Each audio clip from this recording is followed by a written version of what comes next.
Bom, pessoal, agora nós resolveremos o exercício 15, também referente à nossa aula 11, que nos diz o seguinte.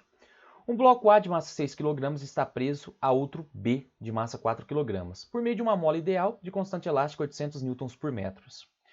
Os blocos estão apoiados sobre uma superfície horizontal e se movimentam devido à ação da força F horizontal de intensidade 60 N. Sendo o coeficiente de atrito cinético entre as superfícies em contato igual a 0,4, a distensão da mola é D. Então ele quer encontrar quanto que essa mola esticou. Dado G igual a 10 metros por segundo ao quadrado. Lembrando que sobre o bloquinho A, eu tenho essa força F, que está puxando todo o sistema para a direita. Além disso, eu tenho a força elástica, né, que atua em sentido contrário no bloquinho A. Além disso, eu tenho também a força de atrito, o meu FAT, também em sentido oposto. Bom, no bloquinho B, eu tenho o FAT do bloquinho B, está atrapalhando o movimento. Porém, eu tenho a força elástica, que no caso do bloquinho B está ajudando, está puxando ele para a direita. Então, nós vamos escrever as equaçõezinhas para cada um dos bloquinhos. Então, para o bloco A, eu tenho a força F, que eu estou puxando ele para a direita, menos a força de atrito do bloquinho A, menos a força elástica, que é igual à massa do bloquinho A vezes a aceleração. E vou escrever também a equação para o bloquinho B. Então, força elástica, né, que nesse caso está ajudando ele se movimentar para a direita, menos o FAT no bloquinho B que está atrapalhando o movimento. Tudo isso igual a massa do B vezes a aceleração. Então eu vou somar as duas equações. Então eu tenho força elástica menos força elástica, cancelei. Então eu tenho o seguinte, a força F, que eu estou puxando todo o sistema, menos o FAT do bloquinho A, menos o FAT do bloquinho B, que é igual à massa do bloquinho A mais a massa do bloquinho B, vezes a minha aceleração.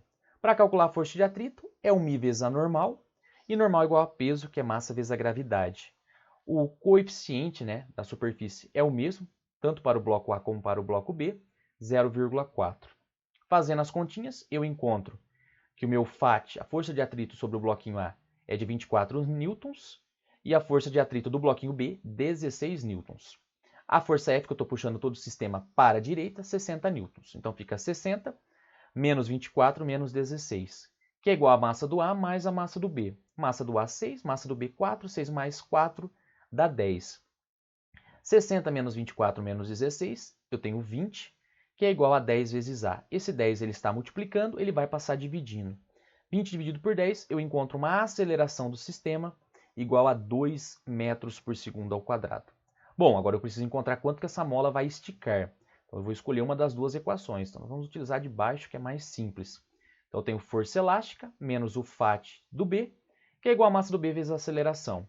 Força elástica é K vezes X, onde o K é a constante elástica da mola, e o X é o quanto ela esticou, menos a força de atrito do B, 16 N, que é igual a massa, 4 vezes a aceleração do sistema, nós encontramos que vale 2 metros por segundo ao quadrado.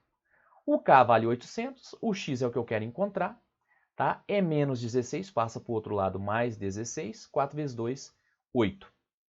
8 mais 16, 24. 800 está multiplicando, vai passar dividindo. Eu tenho que x é igual a 24 dividido por 800.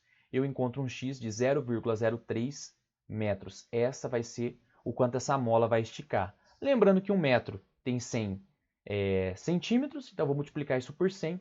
Eu encontro um x, né, uma distensão dessa mola, igual a 3 centímetros. Portanto, a alternativa correta do nosso exercício é a nossa alternativa A. E o último exercício da aula de hoje, o exercício 17, nos diz o seguinte. 3 blocos A, B e C de massas 4 kg, 6 kg e 8 kg, respectivamente, são dispostos conforme representado no desenho abaixo, em um local onde a aceleração da gravidade G vale 10 metros por segundo ao quadrado.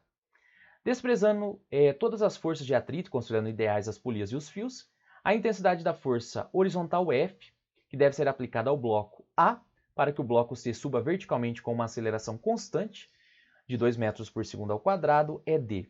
Bom, primeira coisa, pessoal, vamos descobrir um jeito alternativo de resolver esse exercício mais fácil do que escrever todas as equações. Sobre o bloco A, atua a força F, que vai puxar ele para a direita. E quais forças atrapalham o movimento? O peso do bloquinho B, está em sentido oposto, e o peso do bloquinho C. Ô Renan, mas e as forças de trações ali? elas se anulam. Lembra que sempre vai ter um parzinho dessas forças de tração, então elas acabam se cancelando. Então a única força que ajuda no movimento é a força F, e as duas forças que atrapalham o movimento é o peso do B mais o peso do bloquinho C. Nós vamos escrever a equação para isso daqui. Então eu tenho a força resultante do sistema é igual à massa do sistema vezes a aceleração. Lembrando também, pessoal, que se o bloquinho C ele vai subir com uma aceleração de 2, tanto o bloquinho B como o bloquinho A também estará submetido a uma aceleração de 2 metros por segundo ao quadrado. Então eu tenho o seguinte, a força resultante do sistema é a força F menos o peso do bloquinho B menos o peso do bloquinho C, que é igual à soma das massas, massa do A mais a massa do C mais a massa do B, vezes a minha aceleração. O meu F é o que eu quero encontrar, peso do bloquinho B, 60 newtons, peso do bloquinho C, 80 newtons. Massa do A, 4, massa do B, 6, massa do C, 8. 8 mais 6 mais 4 tem 18 vezes o A, 60 menos 80, menos 140. Então eu tenho o seguinte, eu tenho menos 140, passa para o outro lado, mais 140, 18 vezes a minha aceleração será de 2 metros por segundo ao quadrado. 18 vezes 2, 36. 140 mais 36, eu tenho uma força de 176 newtons. Essa será a força que eu devo puxar o meu bloquinho A para ele adquirir, né, tanto ele como o bloco B como o bloco C, uma aceleração de 2 metros por segundo. Então, 176. A alternativa correta desse exercício é a nossa alternativa E. E com isso, pessoal, finalizamos a aula de hoje. Abraço, até a nossa próxima aula.